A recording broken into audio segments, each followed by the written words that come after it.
Hi everyone, welcome to Tile and Cork. We are Amy and Josh, and we moved to Lisbon, Portugal with our two kids last year in 2024. We are here sharing tips about moving abroad, our experience, and just everything we've been up to.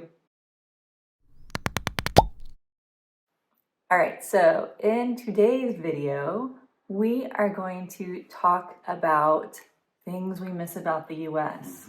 We have been living here in Portugal for almost 9 months, and while we love living here, there are some things we miss about the US. Now, before we get into that, if you have any questions, if this video sparks any questions for you, you have questions about moving abroad, leave a comment because we are going to try to either answer those in the comments or in a future video, so comment away. So, a quick list of some of the things that we miss. It's a short list. We're still in a honeymoon period. We've only been here for 9 months. It doesn't seem that long, and it seems longer sometimes. But, we came here to change our lifestyles and change a lot of things about what we do here. So, yeah, it's a short list. I think at the top of the list is our family. Yeah. And we have to say that because they might be watching this video. So that number one. We alleviated some of that before moving over here, we spent a good amount of time with our family, had some good conversations about our move over here, so we feel a little less guilty about, leaving people behind. But yeah, certainly there's still moments where we miss family, especially when it comes to having a babysitter. Oh, definitely, yes. A free babysitter. Yeah, it's, we're living close to my family and further away from Josh's family. But so I know my mom misses being able to see her grandkids all the time. So I know they miss us too. But she's been here once. She's planning on a trip this summer. So we're still getting to see family. And we FaceTime a lot. Actually had a cousin come to visit in January. And so we're still getting to see family, which is really cool, but we're just not getting to do the kind of day-to-day activities, holidays with them, everything like that. So and it turns out when you move someplace cool, you get a lot of visits too. My sister's coming out next month. We still see a lot of people. Yeah, which is great. Yeah. Another big one we found, especially when we first moved here, was figuring out how things work. There are simple processes like paying for things. Yeah. Paying for things over here seems to be a lot more difficult. Even if you want to buy something online, sometimes you have to make a payment through an ATM using a code instead of just putting your credit card in the slot on your computer. Yeah. Or however that works. I'm not really sure. And then also simple things, or at least things that seem simple to us, we're not familiar with the bureaucracy of things. So even just changing our address from the United States to here, we did a couple different ways. The first couple times I did it by waiting outside of an office at 5 a.m.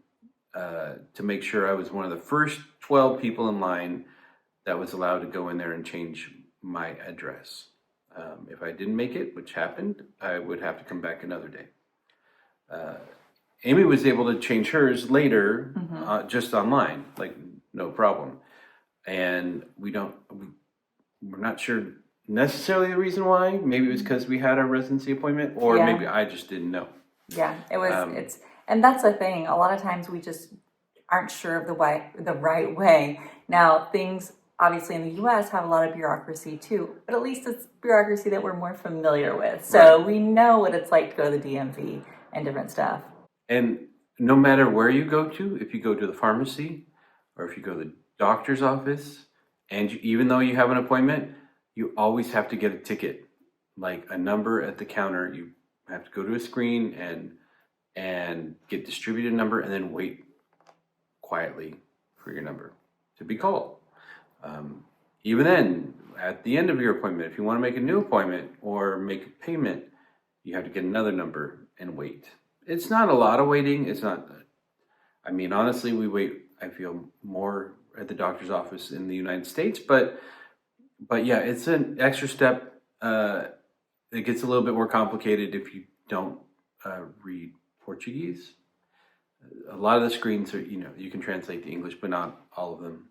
And certainly getting our kids registered for school, taking them to school, when they start school, we still aren't even really sure when it comes to school what time they start. They're supposed to start at 9, and the gates open up 3 minutes to 9 o'clock. And even then, we drop our kids off and then walk away and come across 5-10 minutes later, parents with their kids strolling casually to school. No rush.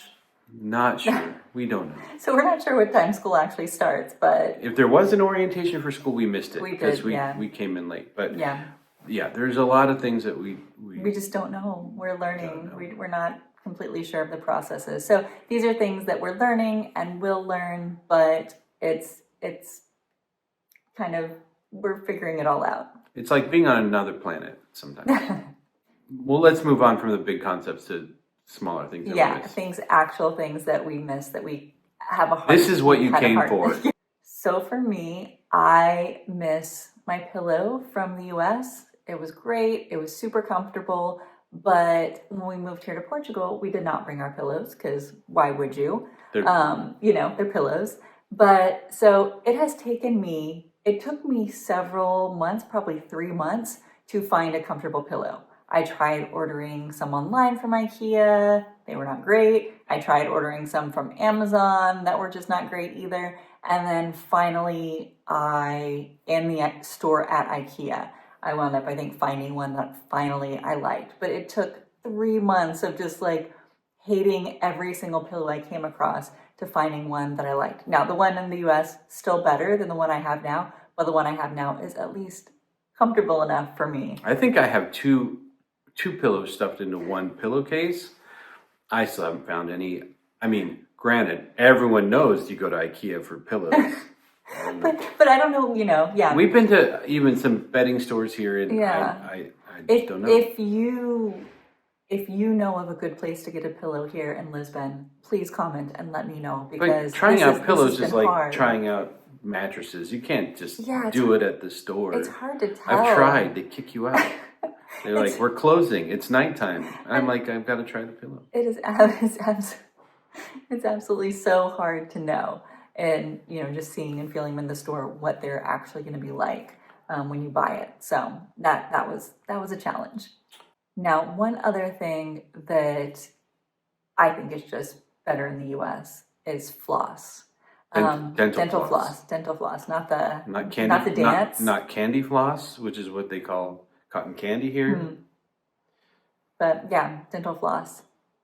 The ones here, just, I don't know. The floss we used to get in the US was... Well, it's what you're used to. It's, what it is. Here it is. It's definitely a string that is, could be a murder weapon. It's tight. It's rough. It breaks easily. It's like, I think it's what they give people in prison. Probably.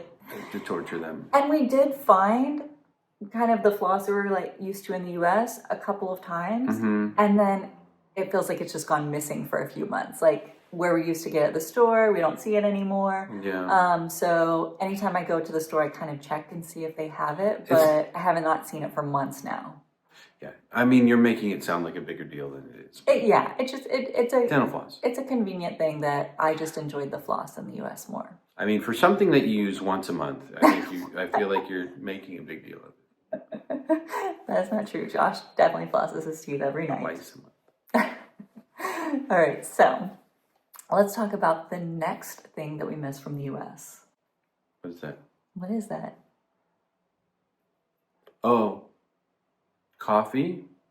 I mean, obviously there's lots of coffee here, but it's our at-home coffee routine, which includes getting whole bean coffee and grinding it. But the coffee, whole bean coffee, if you buy at the store, it's very interesting. It's numbered. They're all numbered, and the higher the number, the darker it is. but they're all blends of beans and roasts. And so, yeah, it's just, it's the higher the number, it's really more how more burnt it tastes. And there's no just the variety. We don't have the variety. Yeah. It's there. What? I'm sure we could seek out like a really good place to get coffee beans here in Lisbon. However, the grocery store selection, you pretty much have one brand of whole bean coffee and then the different numbers. And so like, yeah, you do not have the variety, the selection, the choice of coffees that you have in the US grocery stores. I've yet to see a single roast. It's usually a blend again of different beans and maybe chicory and other things. So we're still trying to get that down. So what's next, Josh? One of the big things for me are the movie theaters. I'm used to a certain movie theater experience in the U.S. and the theaters here are good.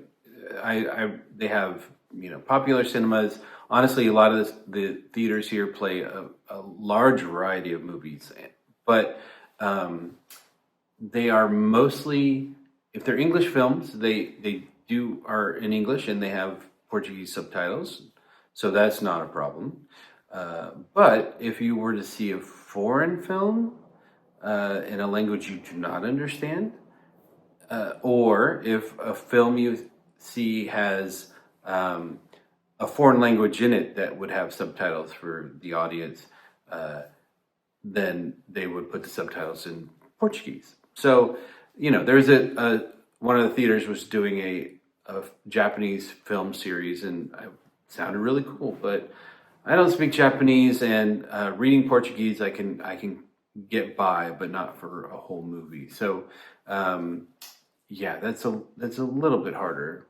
Yeah, and I haven't been to the movies here, but the kids have gone with school activities, and you take our daughter sometimes. But yesterday our son went on a little field trip where they went to go see Paddington, but in Portuguese. So that's, kind of an interesting thing. We're not sure exactly how much he understood, but he goes to a school where most of the kids speak Portuguese. So that's what they're going to see. And so I think that's, a unique experience for them as well, as to go to the movies and it not being in English at all. So that's our list of things we miss. Yeah. Honestly, I have to rack my brain because we're just having a good time. Yeah, we love it here. After a year or two, we might have different things that we miss about the US, a longer list. Some of these might have completely been off the list. But right now, at kind of the almost 9-month point, this is our list. Yeah. So we I don't hope. have anything to add. Yeah. No. Hope you like this video. If you want to see more of our content, make sure to subscribe to the Tile and Cork YouTube channel and keep watching for more videos. And thanks for making it to the end. Yeah. This is a hard one. Yeah.